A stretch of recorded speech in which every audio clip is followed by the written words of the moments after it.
evening. Welcome to another episode of the Perceptive Podcast.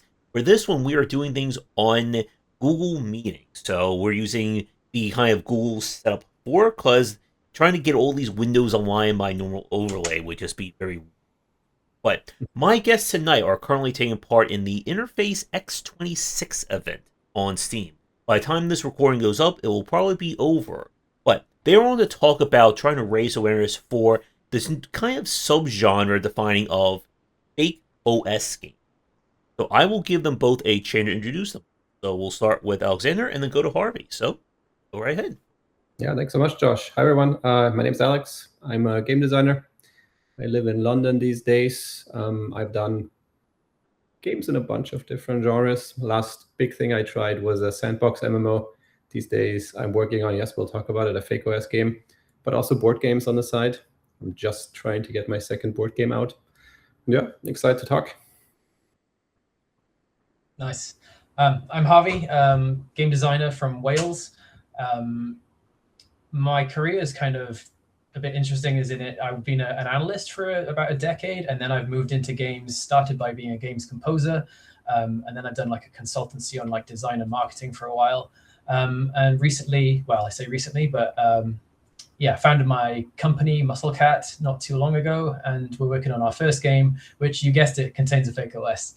Yep, it's great to have both of you here. So, for the folks listening to us, if my voice starts to sound a little bit distorted, it's because Google Meet seems to take control of my microphone, just as these settings on the fly. If anyone knows how to fix that in the comments, let me know, because I would be greatly appreciative of it.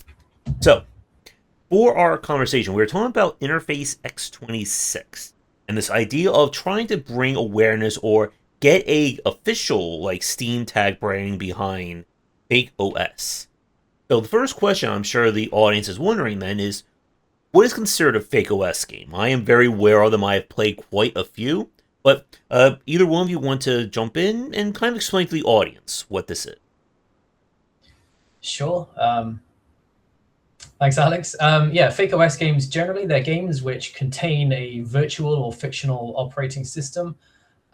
This also can include found devices, like you may find someone's old mobile phone or an old games console, perhaps, like something like that. But generally, there is a system with which you can interact within your video game. And generally, they cover quite a few genres. I'd say we've got like lots of kind of detective style games. There's lots of creepypasta stuff. So yeah, it's I'm sure you'll know some of these games if when you think about it. Just the fake OS tag hasn't really been very prolific so far. So yeah. Any favorites, Alex? I was going to say, I'm maybe just going to name drop a couple so people have something in their mind. I always tell people Hypnospace Outlaw is one of them, kind of big fake internet game, I want to say. Simulacra is maybe my favorite found phone kind of game. You just get someone's really well designed phone that just gets creepier and creepier, kind of. That's a really good one as well. I think Orwell or The Operator are games that I played specifically to research the genre a little bit. And they're both more in the, I want to say, surveillance, slight hacky vibes kind of corner. So that's definitely some of the main ones. I even consider The Root Trees Are Dead. I was going to say, I hope you mentioned that. It's one of my absolute favorites. It is one of my favorite games anyways, in general. And I think it shows that like there is kind of like a like core, like this is a fake OS game. You're always just in the OS. You are using the computer. You are using the phone as the thing, right? But in this game, you go in and out of that computer quite a bit. I still consider it like part of it. That's why I'm a bit loath to say genre. I think for me it's more like I don't know, like a style. Sometimes it's a vibe. Sometimes it's a gameplay mechanic. I don't want to be too like exclusive, but like, yeah, it's definitely a core part of that game. And I remember from last year I played, I think it was No Players Online, which is like a little horror one when you're investigating a computer. There's one that I just recently played about exploring Japan using like a 90 computer. Oh, please find the name. I want that game. That sounds great. I'll see if I can find it after we're done with the recording. But yeah, we lost it. Oh no. Okay, there's the interface coming behind us. So As I said at the start, right now as we're recording this, Interface X26 event is going on. So for people listening to us, what was kind of the impetus to have this event? Like, what is the purpose of it? Yeah, maybe I'll take that one. So it really kind of grew out of me making a list of games similar to our games, because one thing I often do, not always, but often when I make a new game, is just try to see what other people have done. Like, which is, so stepping back a little bit, like on this game, I work with my friend Filippo, and he's very much in the creative headspace of like, first I'm going to make my own game, and later I'm going to look at what you've done. But I'm taking this kind of design and UX role. So for me, it's really like, I want to know exactly what the like genre conventions are. Like, I want to make like, I don't want to make mistakes that other people have already solved. So I had my long list and I just started playing through these games, and I saw these kind of like pattern come up with what I back then thought was the genre name, fake OS games. That to me was just like, obviously that's what this is called. And I think that at least on itch there was a tag for it. And yeah, this list just grew longer and longer, basically. At some point we were like, yeah, like, okay, let's do some events and festivals for this game that we're working on. It's called Imprinted. And we were like, well, but like, why is there no festival for specifically this kind of game? And we're like, well, we could just do that. I mean, maybe that's like a small thing we do on the side. Could be like a small little like 2-week project, maybe a month or so. And then it kind of spiraled and became bigger and bigger and bigger. Like in the end, the list of games is like hundreds of games long, and there's like half a dozen people who like all on their own volition kind of like joined and said, yes, I want to do this as well. And I'll do this part of the fest, or I'll organize this showcase. Harvey can maybe talk a bit about that. Yeah, it kind of like snowballed and became bigger and bigger. And that's where we are now. And for the people listening to it, I think one of the more important things to kind of bring up is why, like, trying to like get awareness. We're trying to get them to add a tag. Because again, like someone who covers games, I know very well what this applies. But for both of you, or either one of you, what is the importance of having like an official tag on fake OS or whatever genre we're talking about? So there are like 20,000 games being released on Steam every year. I think it's got to be over 300 a week on average. It's never been harder than it is now. Sorry, to get your game spotted and noticed. And one of the really important things is that if you can break down the barrier in somebody's mind when they first see a game and they are trying to work out, is this in my wheelhouse? Is this something that I might enjoy? Well, if it's tagged with something that they know they like already, then that just it eases that step, and it makes people much more likely to just check it out at least. Yeah, I want to say that like the PC gaming market is pretty much a near monopoly for Valve these days, right? And so it is the main way that like I and many other people find games, and a lot in how their platform and their algorithm works is it tries to show you similar things to things you might already like, right? And how does it like find out about similarity? I'm pretty sure they also look at just like who plays what and like match this together. But they very explicitly use this tag system to show you similar games in a bunch of different patterns, right? And so we tried to figure out like what are these things that are all kind of similar, and like it is spread across 20, 30 different tags right now if you want to like get everything together and like be shown next to similar kind of games. So if you have one that is quite targeted and brings together like experiences that are so similar that people are likely to want to play both of them, it just makes it much easier for people to find them. That's the idea. Yep. And as someone who has covered so many, especially like the last 6 rise of festival,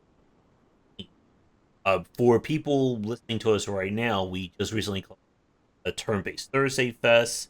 There was, of course, Pluto Narracon, games, obviously the mega ones, X Fest. And like from my perspective, I think from the consumer, makes it really important. Just as Alexander said, it allows people, I think, to like easily compartmentalize a game or a genre. Hey, I see this game on deck building. Well, I like deck builders. If this is like this game and I see this one, I'm going to try it out. And the noting that this does, it really amplifies kind of like the marketing that a game can get. Because I have played, and I'm sure for people listening to us, and maybe for both, well, I have seen some like amazing gems from festivals simply because of the fact that this festival was a chance to like put this like very unknown game on the Steam front page or on the list of free demos. And as Harvey said, like again, like there's like 300 games being released like daily, and I've tried to cover them all, and I can't even. And being able to just have these like one-stop shops to say, okay, you like deck builders? Here's 60. Like visual novels? Here's 100. Like make OS games and so on. And yes, for both of you, what I guess in terms, I guess it could be an interesting question for setting up the festival. That's something that we really haven't, like for people listening, haven't really discussed like this part of things yet. What was like again, like we could probably spend like 2-3 hours on this one question, but what was it like, kind of like setting up, reaching out to Valve again, like NDA stuff you don't say, but what was kind of like the process of setting up the Interface X26? Yeah, so to the best of my knowledge, there is no NDA, unless there's a sneaky NDA in the Valve developer terms. No, it's not a thing. They are very open and very accessible on their end. I give them a hard time for being a really big platform that has a lot of the market, and that's not a great dynamic that I want to see in the world. But also, they document their tools well, and they make it quite easy to set up things. So basically, if you want to set up a festival like this, you look at the documentation that is public. You can look at it right now, and you basically use the exact same tooling that I think the people at Valve use to set up their festivals. I see that it's the exact same UX parents, the exact same WYSIWYG editors to set up the sales page that mostly I put together with our assets that they would use for, say, Steam Next Fest.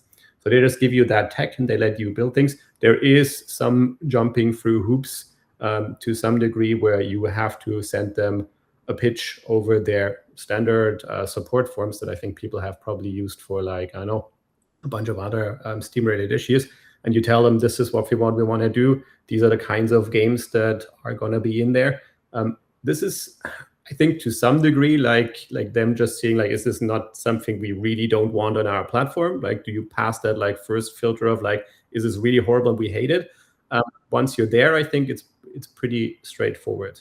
The bigger question is there any support that Valve gives you to like put more eyeballs on that festival, right? Like one thing that developers have tried for the last, what's it now, 20 years? 25? I know it's been a long time, is to get featured in some way on Steam. And a lot of this featuring has been taken over by like an algorithm that does some kind of a matching. This game is like this other game, or this game makes a lot of money, let's show it to people. But there is still manual curated ad slots, basically. And you want one of those slots for your event, for your game, right? It's the same thing as well if you want like a sale of your own game promoted. And there's different flavors of them, and depending on how good your pitch is, that's what Valve makes a decision on, that they're probably gonna feature you. And that's what, in the end, most people who will come to this, who like didn't know that R existed, will find you from. And yeah, so honestly, it was a pretty straightforward process.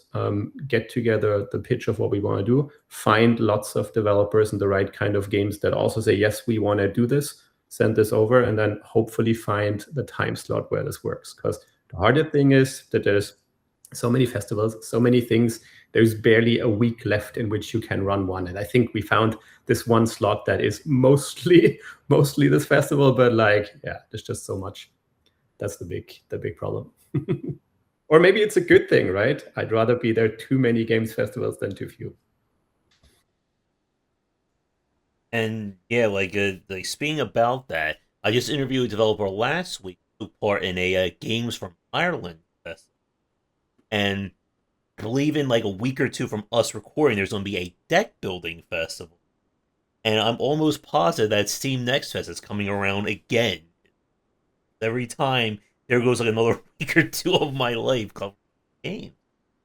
And one thing I want to ask you, because I remember I was like talking with a few developers from Bullet Heaven. They're trying to get a Bullet Heaven game.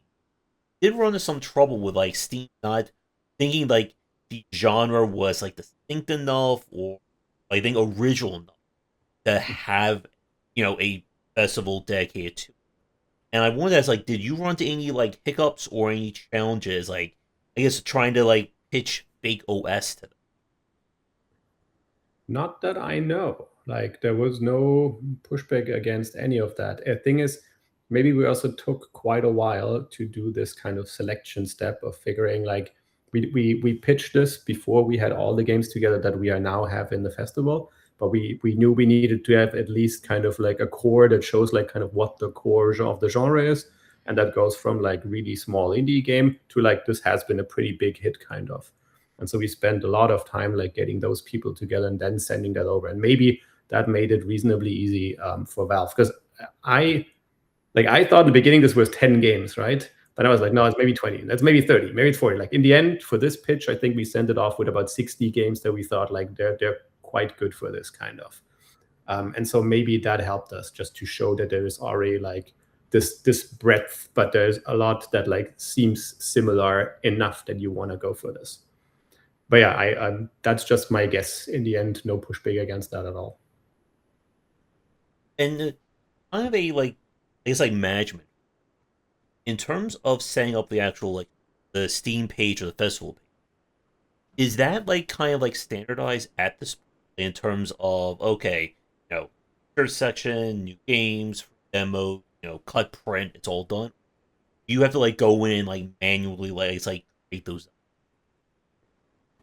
So it's a mix. There's a lot of kind of templates that you can use from Valve that like show different kinds of carousels, or like this is the trailer carousel, or here is some like standard elements you can use to like show someone like what they already have in their wish list and stuff. So there's many of these things, and you basically get to pick them, and you get to like set up how many games do you want in there, what's the order, what are they sorted by. We do a lot of like randomizing of the games so that all developers have a chance to be like in the like good slots, the like first thing that a player kind of sees, the thing where you don't have to click kind of. Since we're a lot of games, we try to make it like we just rotate this for every single player.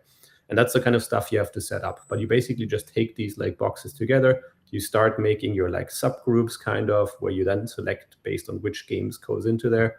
You make your like subcategories. Yeah. And in the end, it was a fun little design exercise, because you wanna give players something that like where they can easily see, oh, this is this group of games, this is that group of games, these all kind of fit together for me, right? They make sense for me. But you also want to do visually distinct kind of pages, not just like here is 150 games all of the same kind of like shape below. Like nobody can look at this kind of. So there's a lot of kind of like interestingly visual design stuff to do there. We spent a lot of time thinking about like categories and those kind of things. But the tooling itself makes it quite easy. Like I'm not a fan of like what you see is what you get kind of like editors for website building. Those historically have not been the funnest to do. The one that Valve has is actually decent. Like it's quite doable, I would say. And for either one of you, what was it like reaching out to developers and like get them on board? Well, I was one of the developers who reached out and asked to be on board. So maybe Alex, you should take this one as well. Yeah, but you also talked to a lot of people about the showcase. So maybe actually let's push this the other way around. Like, how was it to be reached out to? No, I mean, so the TLDR is kind of it's a lot of like there was kind of a two-step process, right? The first process is just do a bunch of research and figure out who could there be, like what kind of games could there be, and just try to get people's email addresses. That tends to be the best channel kind of. For the people who you can't get the email address because they're pretty private on the internet, try to ask friends to see if they have them, try to contact them on other forms. That was kind of the first batch. And for the second, we were like, okay, so now we have this kind of core. We know this is going to happen. Now we want to give everybody who has a game that fits into this the chance to like find us. We set up a form that people could sign up for. We just said like, hey, you have like, I don't know, pretty long time, something like 3 weeks or a month or something. If your game is roughly in this category, this is roughly the thing, please get in touch with us kind of. And just tell us a bit about, is your game already out? Will it have a demo? Will it be discounted? Is there anything new to talk about? That kind of stuff. And then we spread that across a bunch of different like developer groups, discords, socials, and so on. Harvey, where did you find us in the end, actually? So it was an interesting way I found you. I asked a question about festivals in a random Discord server, and Helen responded to me, and we just got talking, and it was an interesting one, Josh, because 2 or 3 years, 2023, I went to the Develop conference, and I went outside. It's quite a big conference in Brighton in the UK. And I went outside near the beach and just started talking to this developer by the wall, by the sea. And it turns out it was Helen's other half, Jake, who, so it's so strange that I'd already met Jake and kind of, was very aware of him in the space. And oh, look at this. So I got talking to Helen now, and she was absolutely lovely, helped me answer some of my questions. And but she was also very humble about saying, this is our first time doing something like this, and we're all learning. And yeah, she mentioned that everyone was volunteers in it. So and at that point, I just said, well, can I help as well? So yeah. Which is awesome. So Helen, in this case, is Helen Carmichael from Grey Alien Games, and she was basically the first person to say, yes, I want to do this. How do we make this happen now? Basically, they're literally like right now releasing their game for today. Like literally, I think was like 2 hours ago or something. Yeah, it's doing really well. So yeah, that's awesome. And we've interviewed Jay Burkett and Helen. Yeah, so yeah, it's a small world. Crazy. Yeah, I think I've met Jake the first time 15 years ago or something like that. Like the indie space can be small. Nice guy. And I know we have a very set time for our chat, but I do want to talk a little bit more about the design of FakeOS games. Before we kind of switch gears, anything either you want to mention or say about the Interface X26 event, or we kind of switch track? I would say since this comes out quite after the event has run, there's probably no big discounts for you anymore. Sorry for that. But looking at all the games on like the page, maybe still a nice thing on our website, interfacex.net, we'll still have all of them. And it's still very helpful to tag all of those games with FakeOS, for which we have a nice little web interface to make that easier, because this campaign to like tag enough games is going to go on for a while until hopefully it becomes official. So I think even at this point in time, this is a good thing to do. I'd also say, even though it will have passed by now, the showcase is coming up, and we've put together a fun production. It should be an enjoyable watch, so definitely check out the Interface X26 showcase on YouTube. And if you don't have time for, it's an hour long-ish, but if you don't have time for an hour-long showcase, we're also putting up like a quick-fire reel, which contains all of the games that we're highlighting in it. So that's more of a 2-minute look if you just want a quick blast of, okay, show me this many games in 2 minutes. So check out that on YouTube as well. All right. And for people listening, the regulars, you know that if we go into design topics, we'll be here for 3 hours. I'm going to try and keep things as rapid fire as I can. So, when it comes to like the FakeOS style, again, it's easy just to look at this as recreate Windows 95, recreate DOS, a cell phone, an endgame, whatever you want to do.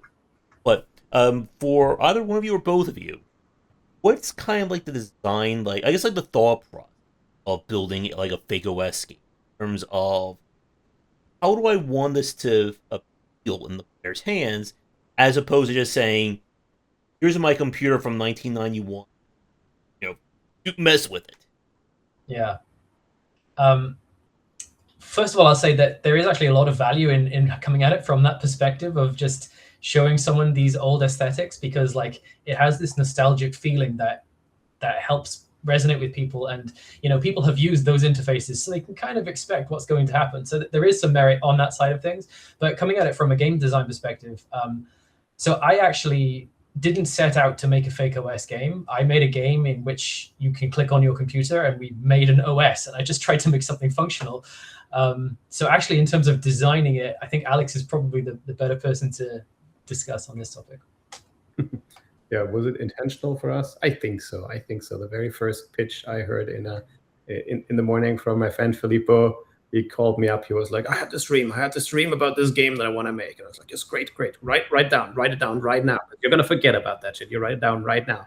And he did write it down, and it was very much like, you are this audio engineer, Vince, and you're like sitting down on his computer and you're in his personal life, right? You're in his thing. You use his tooling, you go through his chats, you like talk to his friends kind of. And that kind of like instantly pushed us in that direction. There is I think for this kind of game that we're making, and a bunch of games that I think are similar, I want to say like maybe the Simulacra's Hyperspace Outlaws is there, are kind of, they have similar kind of things where it's kind of half a sandbox game and half a like classic kind of like narrative game with like a storyline, or maybe a branching storyline kind of.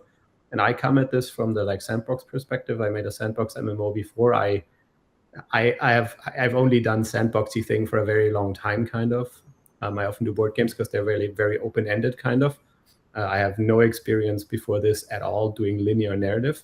And so I'm designing this kind of open-ended sandbox where the player can go ahead and look at stuff in any order and do anything that just strikes their fancy right now.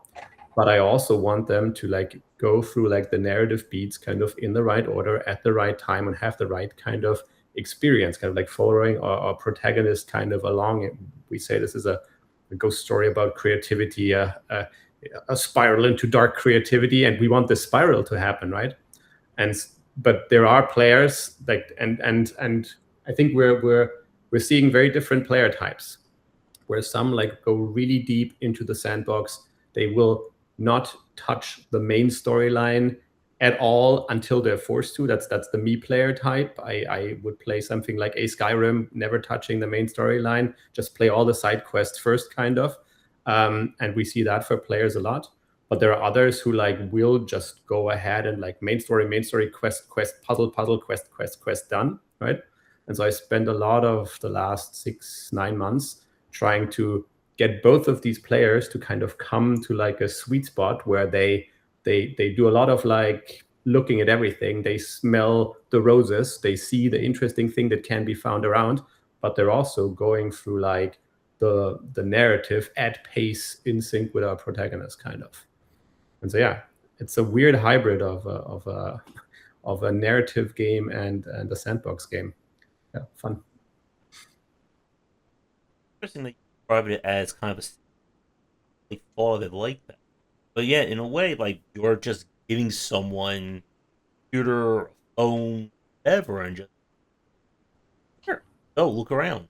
And Hypnospace Outlaws mentioned earlier. I think that's another very quintessential example of that. That it's just you viewing websites from 1995, 1996, and there's a story, but you can just watch all this weird stuff.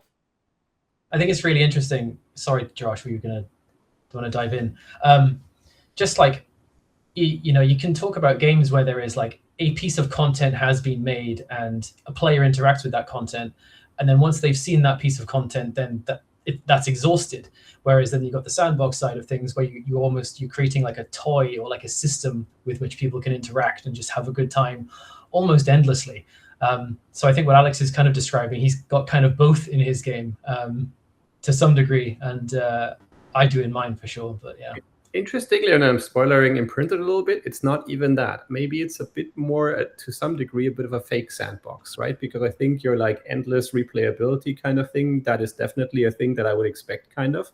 But for the game that we're making, it is still a very narrative game, a very authored experience, and we want you to like see the core things, and they come in that reasonable order. But I want the player to feel like they have the complete freedom to go everywhere and do everything in their own time, right?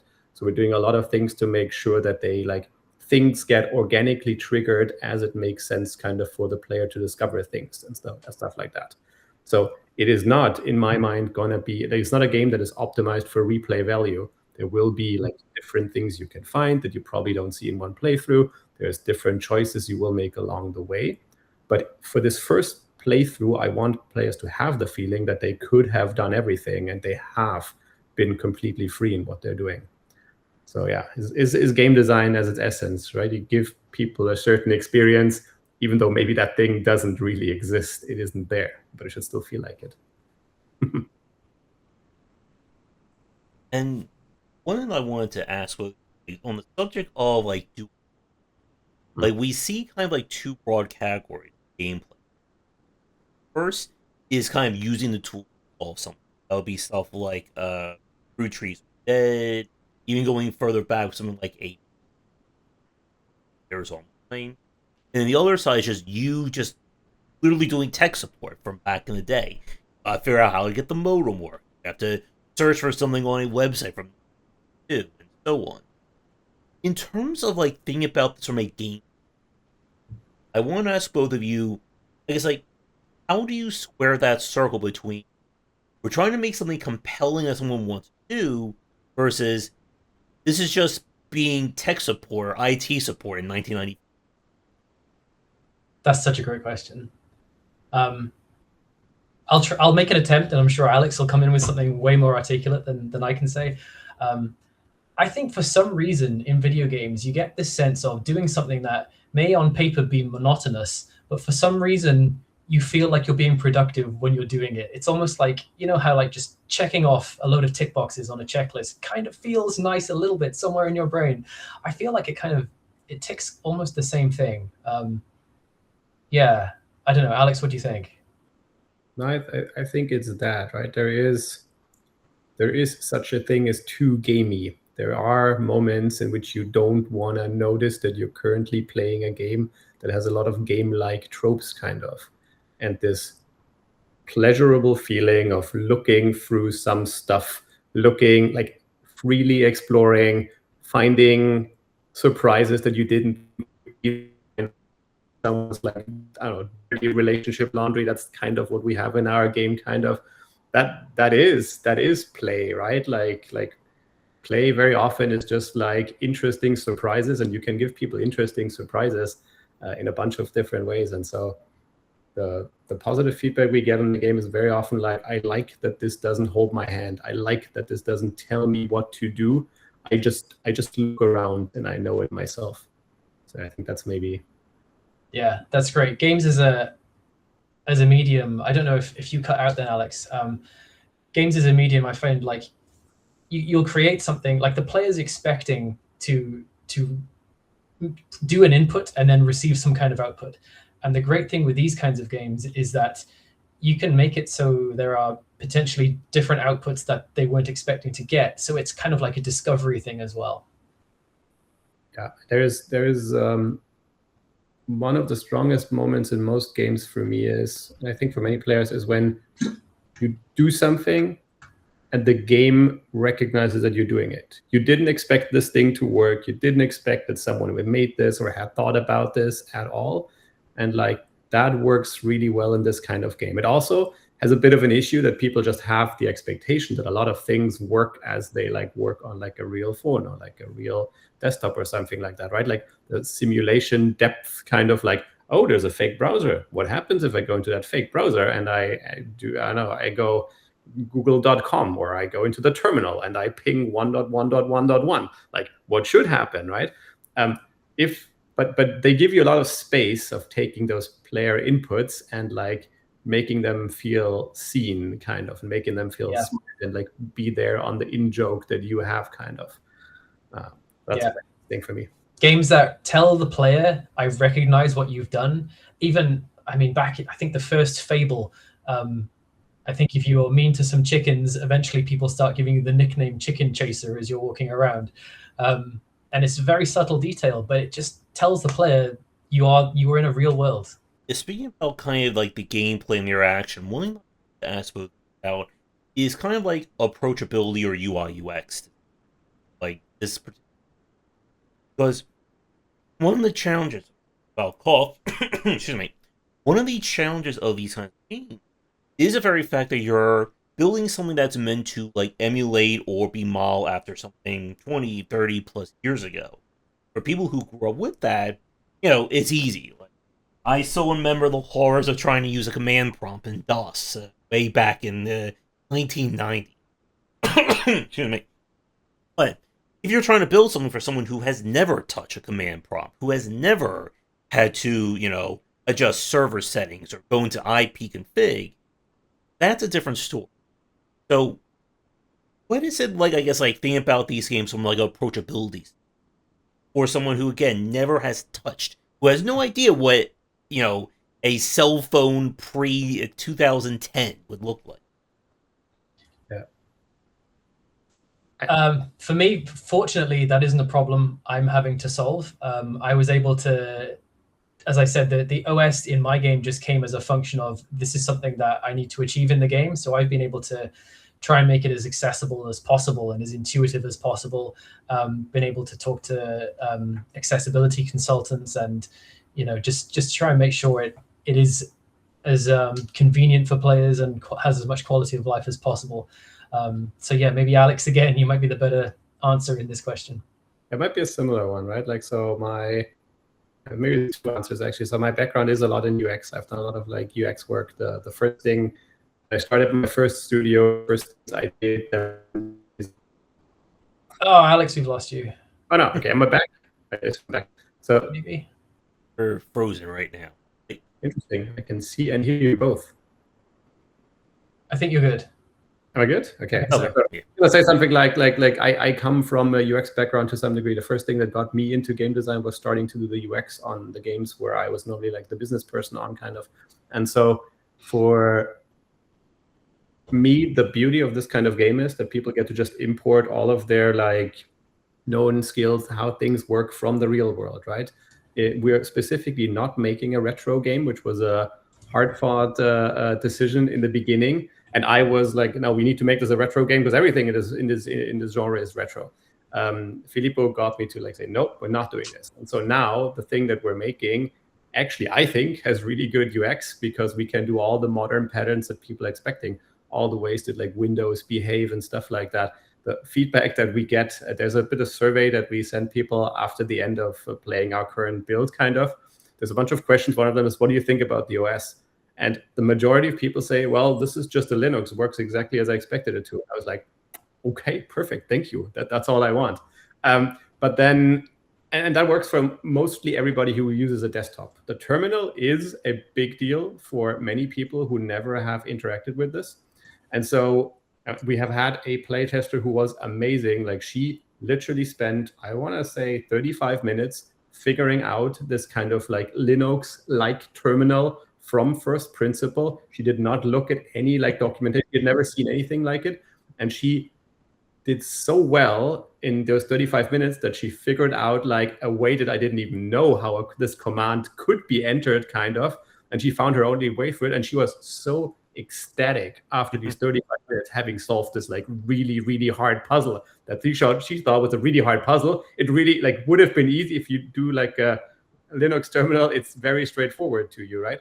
And so I'm trying now to have this balance where like people who want to skip this level of complexity, they get a lot of shortcuts. It is just easier than it would be in the real world. There's a lot less navigating around and chaining a bunch of commands.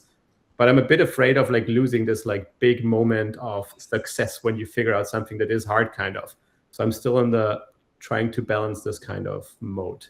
And I'm not sure yet where we're going to end up in the end. To some degree, there is a thing where you just make some things a bit more optional, and then you can make them a lot harder and you can have this experience more for players. And I think that's where Terminal is drifting to. Just got the pop-up about our call. I think that is also the clue that fortunately we do have to wrap things up in the next few. And again, like for people listening, if I had the time, we could be here for another 2 to 3 hours. Yeah. So I guess before we go into like final set questions, for both of you and for the people listening, could you describe or kind of give us like the pitch for the game?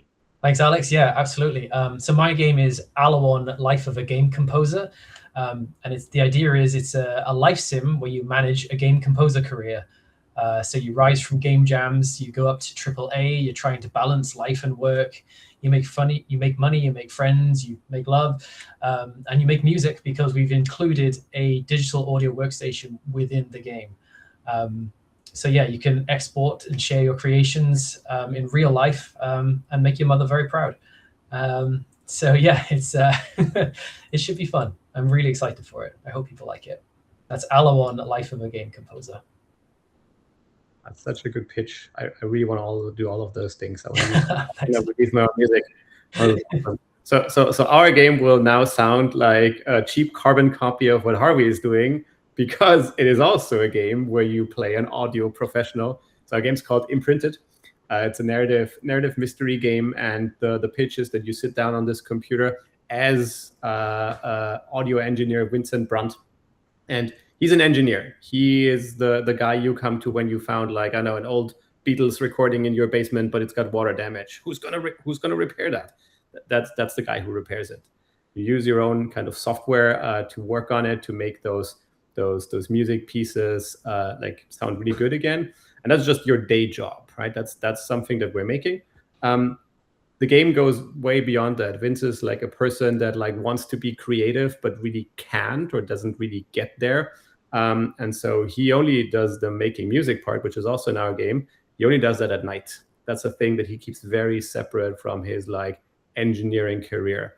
And so you get kind of like through a like story where you learn about a musician from the 70s, through like digging into her music that you restore, that's getting creepier and creepier. It also, I think, unlocks something in our protagonist that gets him to be more creative, kind of, and bring together like his more technical side and his more creative side. It gets weird and creepy towards the end. We don't want to call it a horror game, but it is definitely one of the weirder kind of games. But it's also a game where you look into his old relationships, and you like look into all these like personal hang-ups and many other things that you find on this computer. So yeah, it's a wide range of things. And unfortunately, we don't have the time to get too much into like story in these games, but it's always again like very interesting about like setting up kind of the bread follow. And I think to go back to what Alexander was talking about with like kind of having like the aha moment for your tester, it's kind of like that, like when the player is directly involved.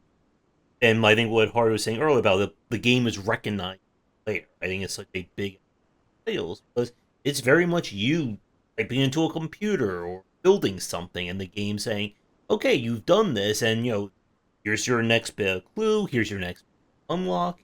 And yeah, I think it's also kind of like, to go back to I think what Harvey was saying about the checklist approach. Like, I think it's why we see so many like popular like job sim style games. The idea that you're doing something and there's this immediate reward. Because unfortunately, we're like, we don't get a achievement point the second we take out the trash or do anything like that. Yeah, it's nice when number goes up, right? Everybody likes that. Right, since we are knocking on time. So, some final like quick logistics questions. So, as I said at the start, Interface X26 should probably be over by the time. Are there any like future plans, or like anything like you're hoping to do more with Fake OS games, Oceans in the future, or even in the coming year or so? There is absolutely nothing to officially announce, but but I've definitely had a bunch of people ping me behind the scenes. We're like, no, we totally need to do this again next year. I will not commit to this at all publicly, but there's definitely a lot of excitement around that. So if people are excited when this comes out, ping someone who is related to this whole thing, share your excitement. Maybe this happens again. And in terms of like release dates, again, the scariest thing to mention to the developer, any estimated release dates for either one of your games? Here we go. Yeah, so Alamon's aiming for Q1 2027. And we don't have an official one yet. Like, hopefully we get to do most of the game this year. Maybe we're done this year, maybe we're not, but like somewhere in that range. And any social media you guys want to promote or mention? I would say for us, you'll find us on basically everything. You'll find my friend Filippo on Blue Sky. The best thing maybe right now is to jump onto our Steam page for Imprinted and hit the Discord button, because our Discord community is just starting to grow nice and be quite active. I think it's a good place to follow the game along. And that's where we're looking for alpha testers for the game. So it's good if you want a sneak preview. I'd say pretty much the same thing for Alawon Life of a Game Composer. The Discord is what I'm planning to build up mostly, but it's only recently been formed, so there aren't too many members just yet. But would love to see you there. You can find that through our Steam page or through our website, musclecat.games. So, for both of you, thank you so much for coming on. Congratulations on Interface X26, and best of luck with both. And yeah, fingers crossed there will be an event next year. As again, the more ways our developers get out there, the better for everyone. Awesome. Thanks so much, Josh. Thanks, Josh. This is great. Not a problem. And if you guys are interested in coming back on in the future, talk about your individual games or get more developers from the West scene on, let me know, and I'll be awesome. All right. Since before Google Hangout kicks us out, we'll wrap things up for that. So for those of you watching, be sure to check out these games. I'll include a link to the website for Interface X26 down below, as well as to Alexander and Harvey's games as well. As I say, again, if you are a developer working on a game you'd like to come on and chat about, or any aspect of game, be sure to get in touch. Do the YouTubing stuff, check out the Discord, Patreon, buy all the many copies of my books. I don't have a book on Fake OS games yet, but again, with the rise of Bullet Heavens, who knows what will happen in the coming years. So, again, thank you for watching, and come back for the discussions on game design here, and on game, the art and science. Until next chat, have a great night.